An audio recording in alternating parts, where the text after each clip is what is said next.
Good day, ladies and gentlemen. Thank you all for joining us here to talk about friendship, collaboration and co-production between Croatian and Danish cinema. When you're looking at a film like this and have a script like this, basically the first thing you do as a producer is you start figuring out how much money can you raise as financing for it. You start talking to your director and he wants billions. He wants a budget of billions, and that I can't give to him because I have to go in and analyze. So who will put money, who will invest money in this thing? And we had to consider whether we wanted to film with a very small crew and move them around the world and then be hosted by several nations' film crews around the world. And we figured out that no, that's not the way we were going to do it. We were looking for a country which could basically embrace the film and be plausible as many countries as possible. I had the insider tip about Ole Christian Madsen that he is, very demanding director. That he knows what he wants to shoot. He was in Argentina. I had all the information that he was in so many different countries. So I took them for a 5-day trip from Zagreb almost all the way to Dubrovnik. And then we were doing different photos from different angles. And I told them that sometimes only one photo can make you the whole scene. I think Croatia has a big future as a co-production country, and hopefully also for a huge and international domestic production. But I think, you can't emphasize enough how great the crews are. The experience I have now, it's very dedicated, very ambitious, very professional, very easy to get along crew, which is also, what Igor said, they're not afraid of putting in their own thoughts, which is sort of, for me, that's very important. And secondly, they're also willing to, they follow you. They go with you. And sometimes you have this kind of thing. Sometimes you can have this with crews that you have to, engage, you have to be a little too much of a scout leader. And go, be in the front line. But here, people just, came and they just worked full-hearted, very dedicated, without much, you didn't have to do much. So I was like, I'm really amazed about it. For this film, we had 4 different scouters over 4 weeks searching and sending the photos. Because for me, as it was such a diversity of the script locations, we put so much effort in it to prove to OC that, yes, Croatia is the country where you could do everything. Croatia is very amazing because what Dublin couldn't deliver, and that was quite evident. Copenhagen in the 60s, shot in Dublin, would really be a stretch. You would really have to do a lot of things afterwards.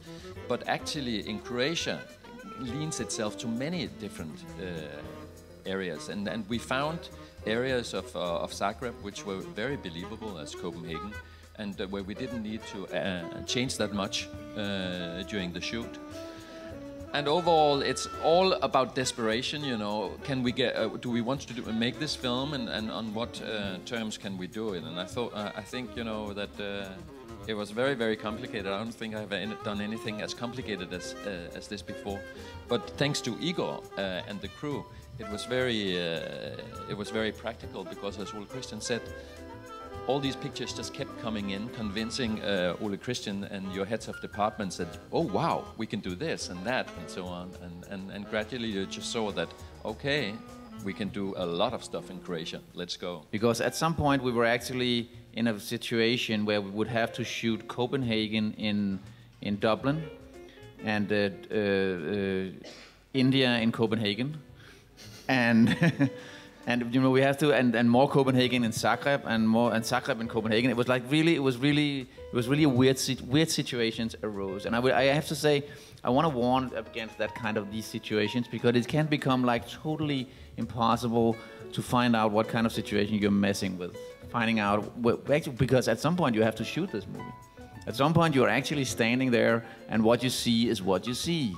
Making your first feature film, it requires amount of authority and amount of braveness as well. But then again, most of the people do it inside of their own country, and you chose to make it in Zagreb.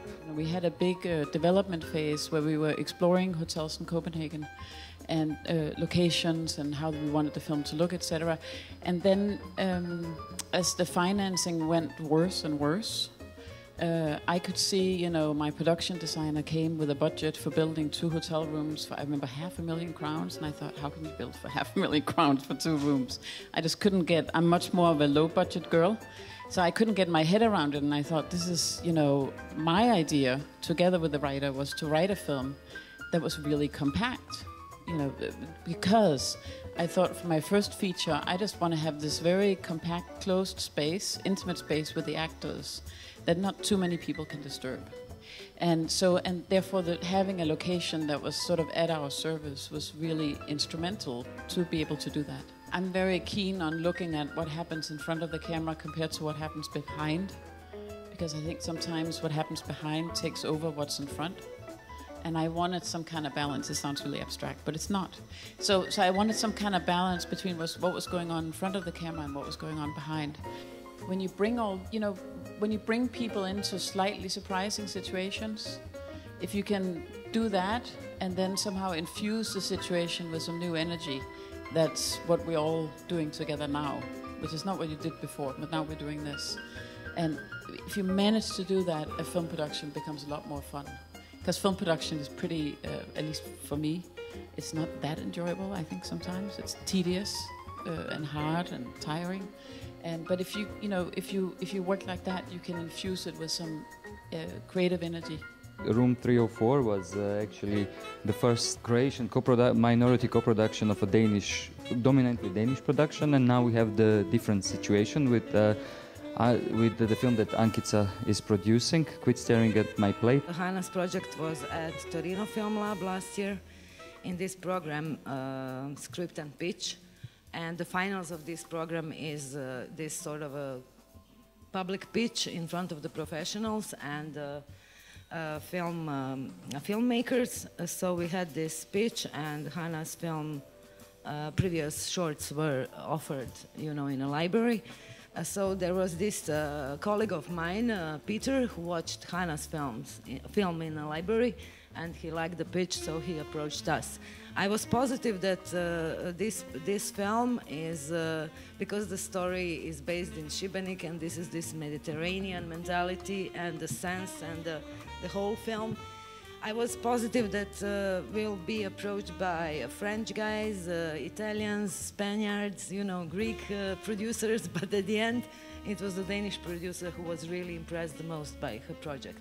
So he was very passionate about it, and we continued to update each other on what's new, what's going on, and at the end we applied to the Danish Film Institute's funding for minority co-productions. This is interesting, on 15th of September this year, and we got the decision on 8th of October, which is like less than 3 weeks. The decision process was shorter than 3 weeks. I was really happy to get this news. I was expecting he will call me in 3 months and say sorry or something like that, but actually the decision was really fast. Our guests from Rijeka, Aleš Suk and Željka Sukova, your project, you were involved in the project in a program, in a cross-cultural production program called the CPH Lab. The initiative of CPH Dogs Festival is very cruel and very unhuman, because they put together 2 very different and creative authors from Europe, and the other one from the so-called third world, to make one film together within 12 months. So, of course, it's a much smaller project than all of the projects you were speaking about, but for that project, where I ended up as a producer, we got the funding from Croatian Film Center and from the city of Rijeka Culture Department, so we could actually make it in 10 months. What is the film about? It's an experimental documentary. Yes, it's actually, I will say also that it was not so easy, because you get someone like a new husband for 1 year, who you don't understand too much, and it's bad to say. It's not true that he's not interesting, but he's totally different, and that is his attention that they choose someone different, with different style of working.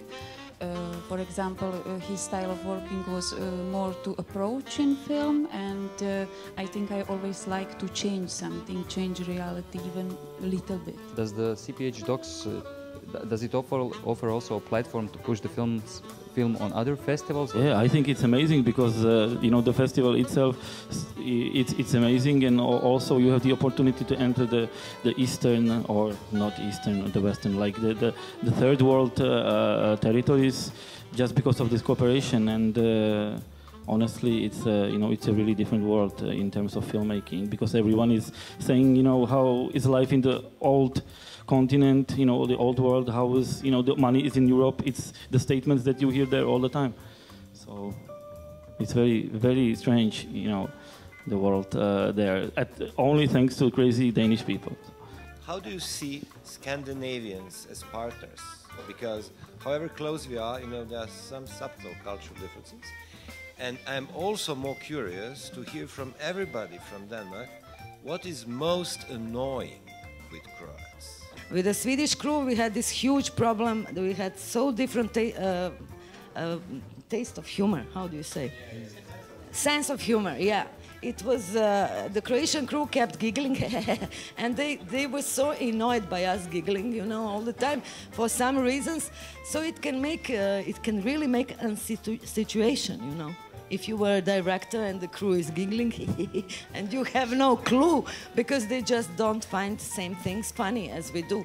But with the Danish people, I can tell that, at least coming from my experience, that we do share the same sense of humor and a sort of hedonism, I would say. And nothing bad to say yet. There was a little bit of sense of at your service, my lady, and I really didn't like that. Everything you want, we do. Which I think in Denmark we have crews that are much more democratic. That's one thing that's very specific about the way we shoot films. What is democratic filmmaking? What is it? I don't understand it. I mean, there's no democracy in filmmaking. That's the last thing on earth. There's no democracy in that. It can't be. It's impossible.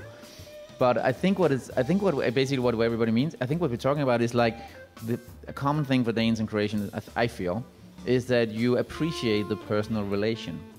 I mean, you appreciate that you personally relate to whatever branch of the crew you're dealing with props. You know, you agree that it's a very infidel business, because you can be here today and you can be somewhere else tomorrow. It's about the money and the situation and the circumstances. It's complete infidel and non-democratic. In a world where we are co-producing more and more, and where we are guests in foreign cultures, I think that's something that we need to improve our skills in collaborating. And I thought, meeting with the Croatians, that there was a great wavelength which was unique, and that might have to do with the humor or just the general sensibility of Danes and Croatians. It worked very fine. But I think what's very important is when we meet for the first time is that you get straight answers, and that people. I actually like that people tell me what they think about our chances to get support, the script, is it a good script, and so on. I think Croatians are more polite than Danes, which doesn't take much because we're very impolite as people, like extremely impolite as people. We're not very gracious. I mean, the other night at the restaurant, you know, Ole, Christian and Lars were standing by the coats, and I had to muscle my way to my coat, and Igor had to take it and help me. Right? So it's kind of like that, you know. It's normal.